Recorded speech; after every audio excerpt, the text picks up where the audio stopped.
But even there, in the dry and hot year of 2018, we could see that some crops benefited and produced better yields than the open field reference. Today we will talk about potatoes under PV, a concept that is both so logical as seemingly simple. Once you think about the double use of land for food and energy production, you can't unthink that notion ever again. So it's no wonder that it's actually not a new concept, but one that was brought into the world and christened Agri-PV in 1981 already, so 40 years ago, by Professor Götzberger, who back then was heading Fraunhofer ISE in Freiburg. Fast forward 40 years to the present time and the concept has matured.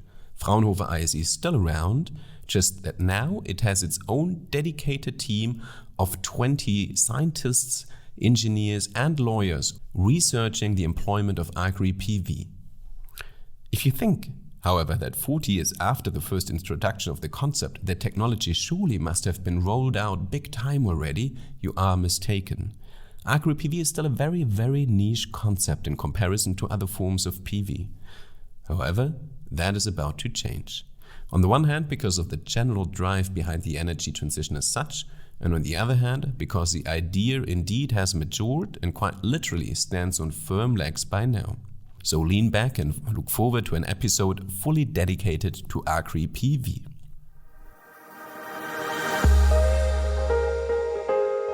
Welcome to the Smartery podcast, a podcast for and with the creators of the new energy world.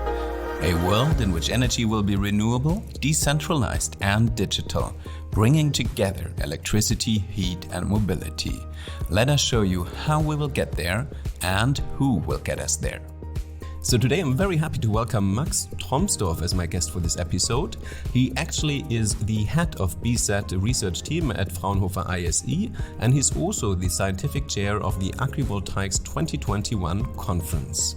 And together today we will talk about the current state of Agri-PV, the unique problem-solving qualities of the approach in regards to climate change problems in agriculture, as well as its place in the energy transition as such. Of course, we'll also zero in on the potential of it in various regions around the world and the current market developments. Welcome, Max. Hey, welcome, Takis. It's really awesome to have you here on the podcast. Actually, you are part of that research team. As the first question, does that also mean you get to go out and about and you're actually somewhere out there with farmers in the field, working with crops, setting up your gear? Yeah, definitely. I mean, Fraunhofer institutions and research is all about applied sciences. So yeah, we have to get our hands dirty.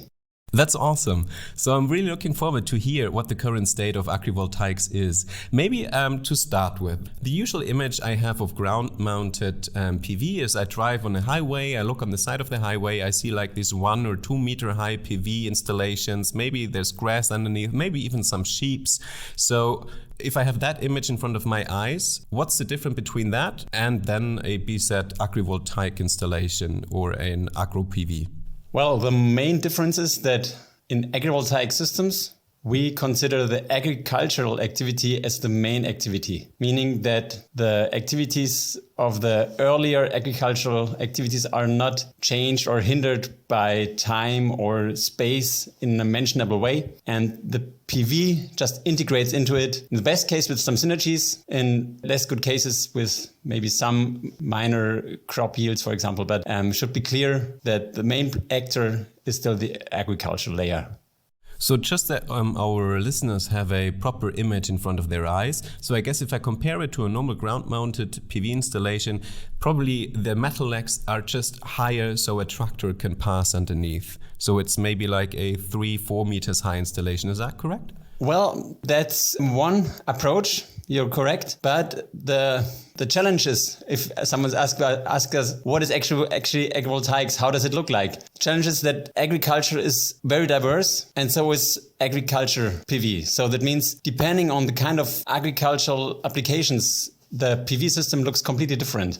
So yes, we do have systems which are elevated by 2, 3, or maybe sometimes 5 or 6 meters to have some full harvesters going through. But we also have ground-mounted systems where you have kind of intercropping, some PV arrays, and in between you have some arable culture, also grasslands. This is also kind of agrivoltaics. Obviously, the crops you cultivate are different and with a lot of different implications about pros and cons. Maybe we come to the pros and cons specifically also in comparison to rooftop solar or ground-mounted PV in a minute.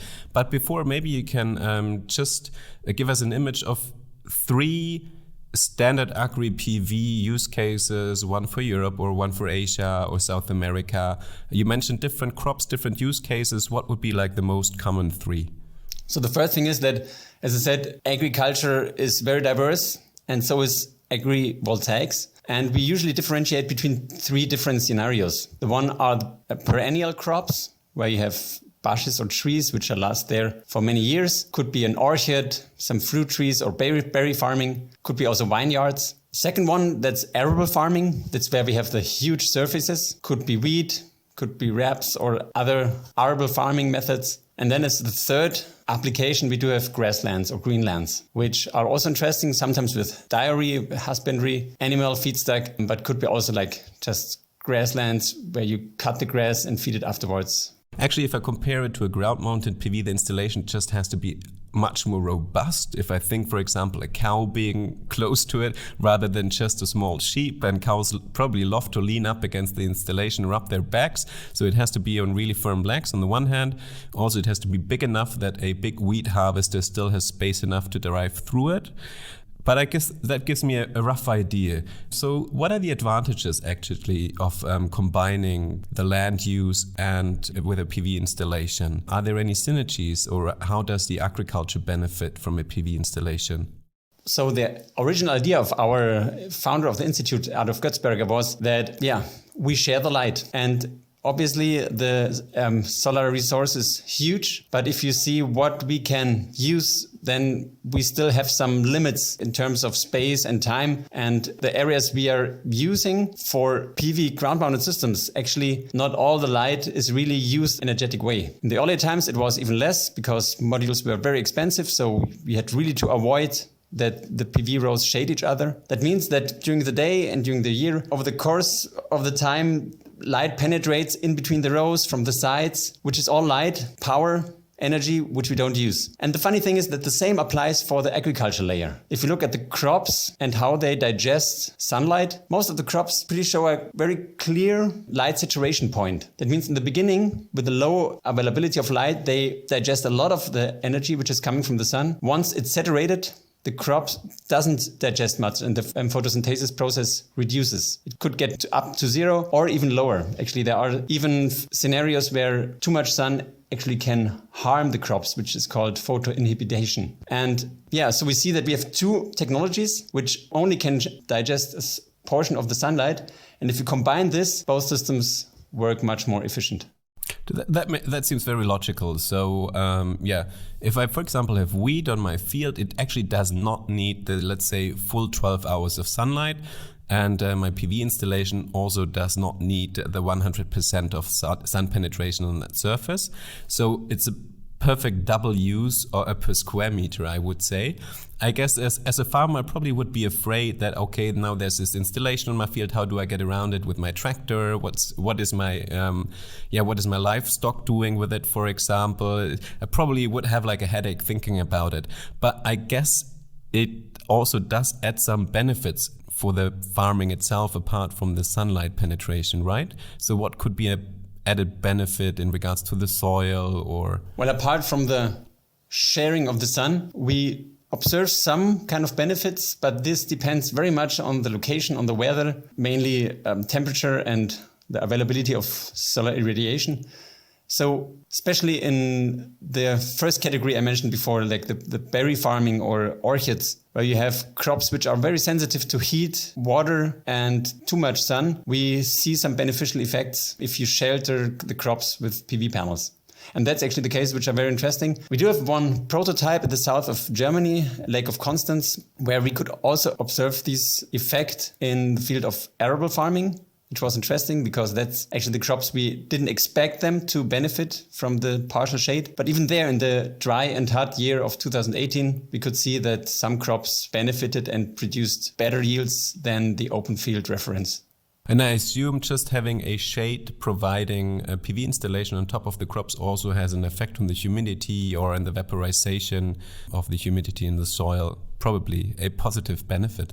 So, and that brings us maybe to the climatic questions. Before you answer that question, I have a very quick shout out to a partner for this episode, which is Solar Power Europe. Solar Power Europe is committed to leading sustainable change. Agrivoltaic projects, where agriculture and solar go hand in hand, can deliver multiple synergies such as increased land use and resource efficiency, the preservation of agricultural land, and contributing to increasing the welfare of rural communities. Solar Power Europe and its members are working hard to put forward a common vision to maximize these synergies. Together, they're working on ensuring agrivoltaic projects are sustainable from an agronomical, ecological, and financial perspective. What does the climate zone play a role in the potential for Agri-PV? For example, I guess it would make a difference if I'm like here in Europe with some mixed weather, whether I'm in the very dry zone of the earth or whether I'm in a monsoon kind of region of the globe. So how does that influence the Agri-PV approach? Yeah, obviously the climate matters a lot. And yeah, as you said, if the weather is hot, dry, and sunny, obviously the technical potential of agrivoltaics is much higher. But if you observe actually today where you see the most systems around the globe, then it's interestingly not these areas where you would expect the potential or the systems to be, but rather in countries like Japan, China, or Europe. And this targets at one important point that the technical potential is just one part of the story. The other one is the economic potential. And for that, well, you need a kind of capital stock for the investment. You need political and social stability. And that's for sure the challenges you face in some countries, which actually regarding the climate would be much more suitable for agrivoltaics. That makes perfect sense. It's always a combination between finance, legal framework, and of course technical potential. You already mentioned China. So far, we've always talked about having a PV installation on an open field. And in China, the combination of PV on greenhouses plays an important role as well. What are the specific advantages? And will we see these kind of solutions in Europe as well soon? The advantage of greenhouses is that the infrastructure is already there.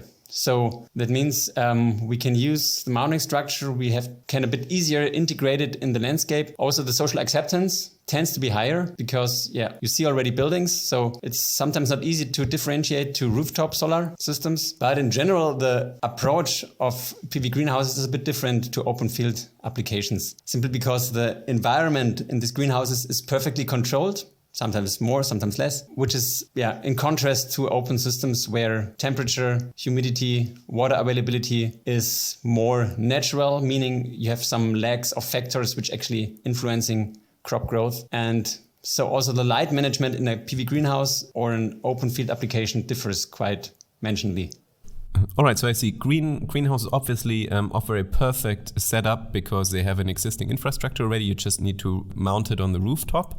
And obviously, I guess it's also great to produce the energy where it's being used with the technical installations in the greenhouse. But you mentioned also that you need to be more sensitive to how much shade you create because greenhouses are already a very fine-tuned ecosystem in themselves. Also quite interesting what you said, it's more socially acceptable. If I think of it, for example, here in South Germany, people really love their countryside. There's huge arguments about windmills in the countryside, so I can imagine they would be quite sensitive to huge PV installations on the fields because they just would think that we kind of like disturb their heritage view of the landscape. So maybe let's talk about legal frameworks. What are the current legal frameworks for Agri-PV? I guess there's a big difference depending on what regions of the world you look at, but maybe you can give us an insight into 3 different countries, their legal framework and what kind of things you need to consider before installing an Agri-PV installation.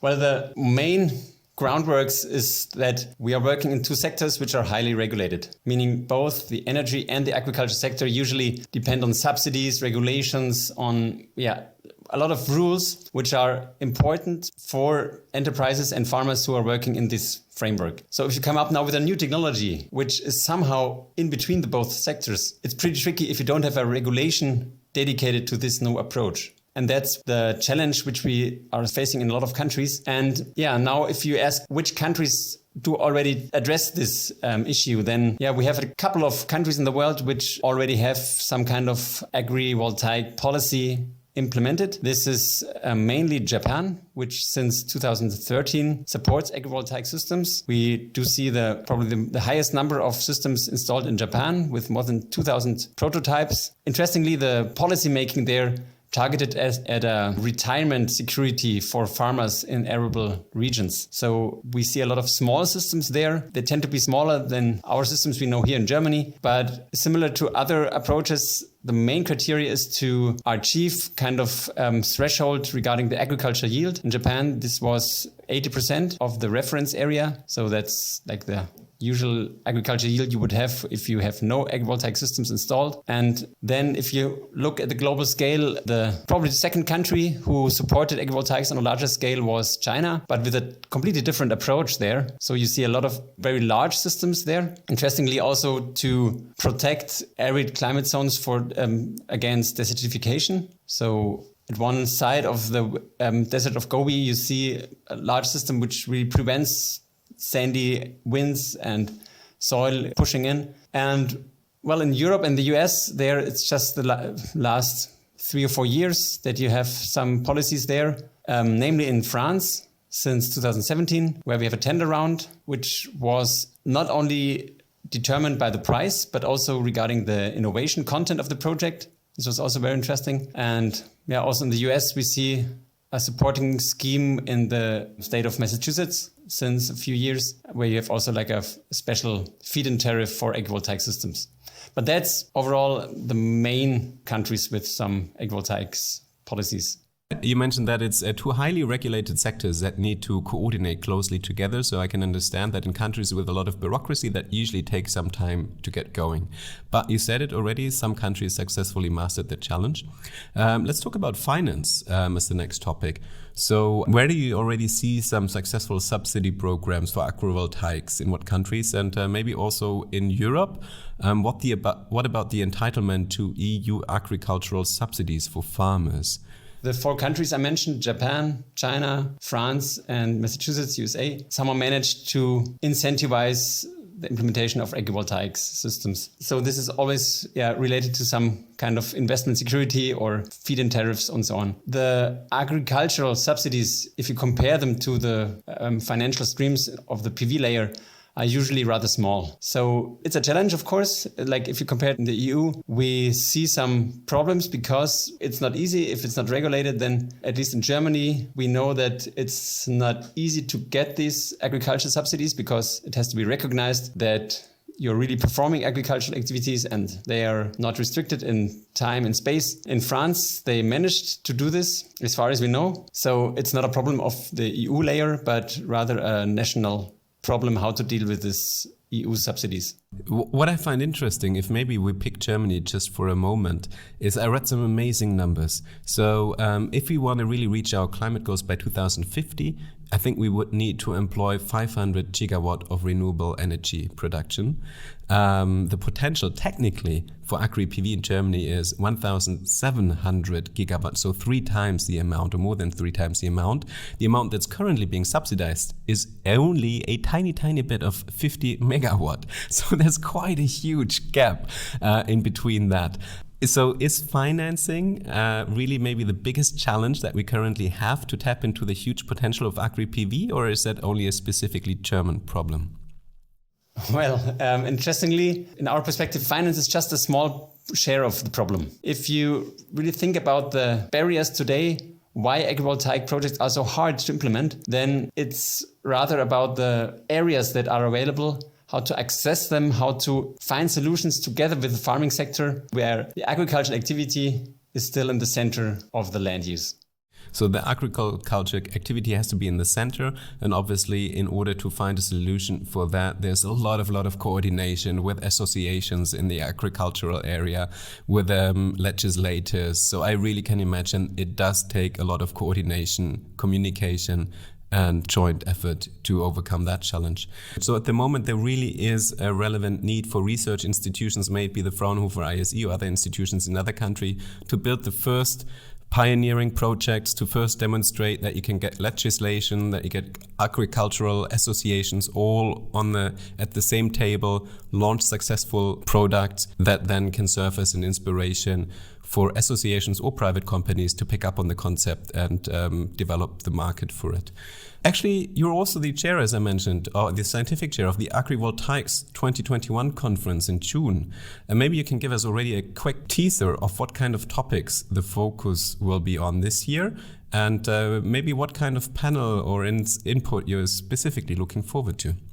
So the general heading of the conference is Connecting Agrivoltaics Worldwide. So we will see a lot of country contributions in the beginning to see which policies and which technologies help to push agrivoltaics further. So we are particularly looking forward to some contributions from China, especially from Professor Zhijiang He, who will shed some light on agrivoltaic projects in China and also the political background, which for sure will guide and enlighten some inspirations of other community members.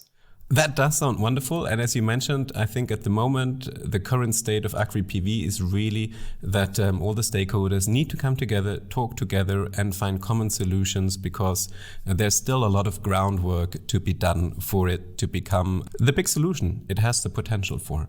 So thanks a lot for joining us today, Max. Of course, Sakis. Thanks. Stay tuned for more episodes of the Smarter E podcast. Detailed insights on the current development of Agri-PV can be found at Agrivoltaics 2021, which is taking place as a digital format on June 14th to June 16th this year. For more information on registration, please visit agrivoltaics-conference.org/home.